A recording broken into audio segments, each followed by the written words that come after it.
Kevin had just beaten the school's martial arts instructor, Frank Carter, outside on the practice field, with Professor Murdoch and half the school watching. The match wasn't even close, and it was an embarrassing defeat for Carter.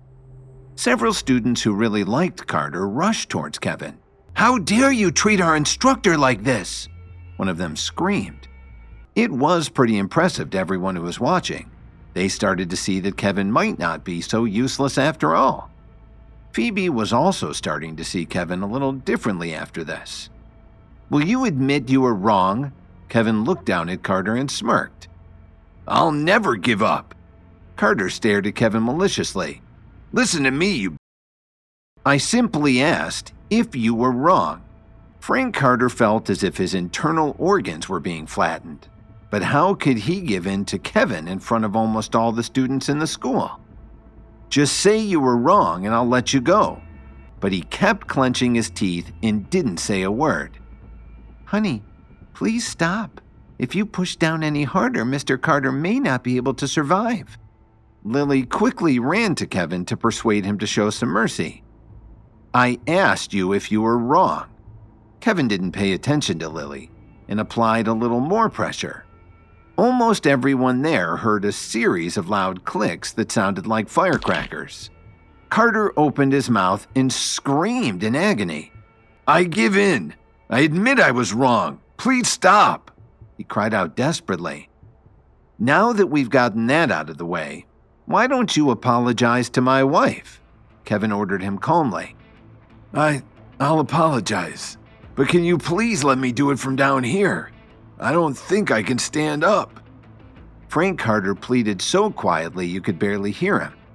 Lily hurried over and tugged on Kevin's sleeve. "Forget about it, honey. I'm not that angry with him anymore. As long as he stops harassing me, that'll be fine." But Kevin was still pretty pissed at the guy. "Did you hear what my wife said, Carter?" Kevin sneered at the defeated man as he put his hand on Lily's shoulder. "Okay. I promise that I'll never bother Lily again."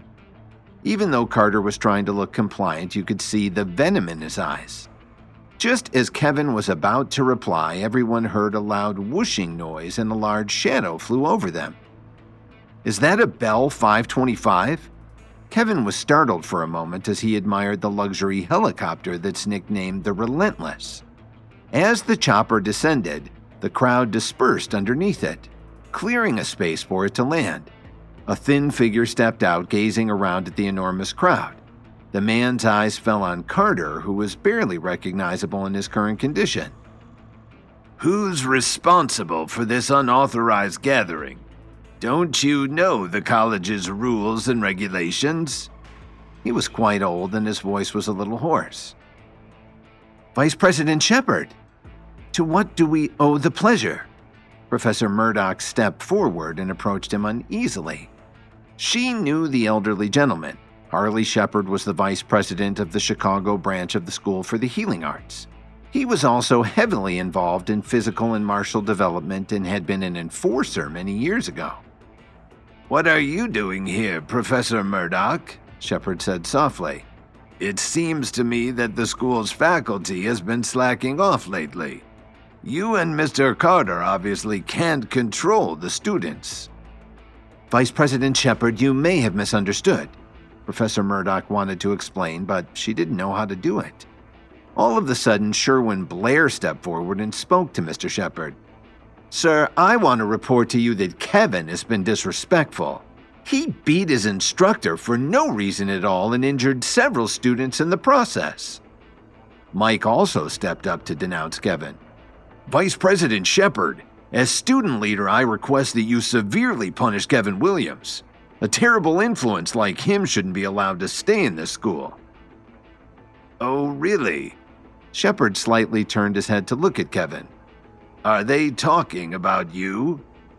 Kevin had advanced enough in his training to recognize someone whose development was far superior to his own. His body shivered for a moment. "Yes, they are." Kevin, who had recovered from his surprise, answered plainly and directly. He thought that if the school's vice president only believed one side of the story and didn't try to look for the truth, then the school was doomed anyway, and it didn't matter if he got thrown out. "That's interesting.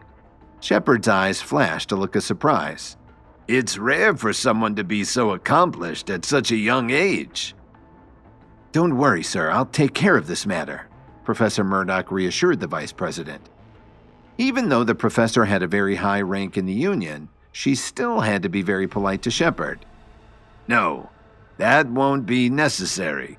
Mr. Carter has already been fined and placed on suspension for similar actions in the past, Shepard explained. I'll handle this. Yes, sir. How could Carter argue with him?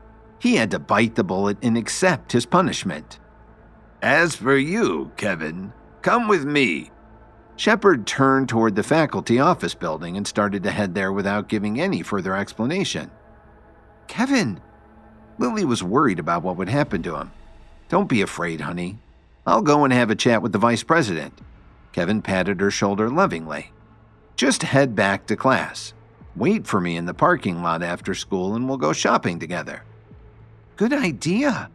Lily nodded enthusiastically. Professor Murdoch left with Kevin, and then the crowd broke up as the students left one after another.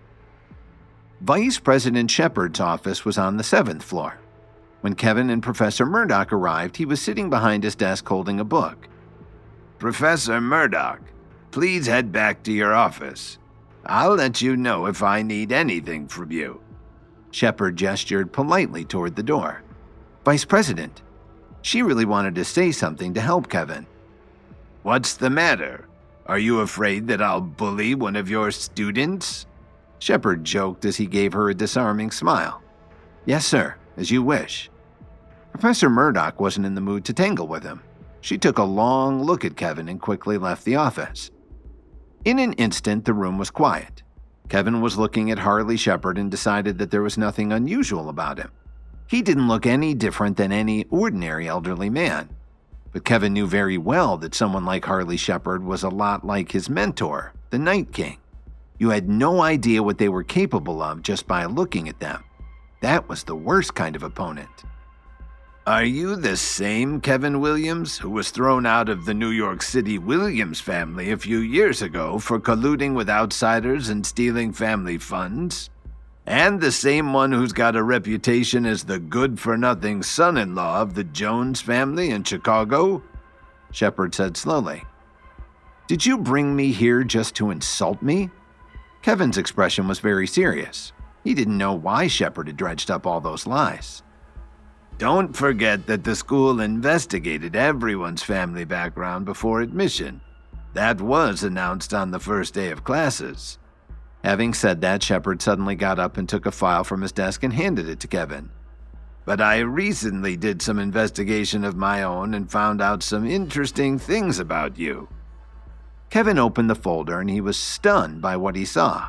Hi, Kevin here. If you're wondering what happens next, then stay tuned on the Pocket FM Universe channel for more episodes.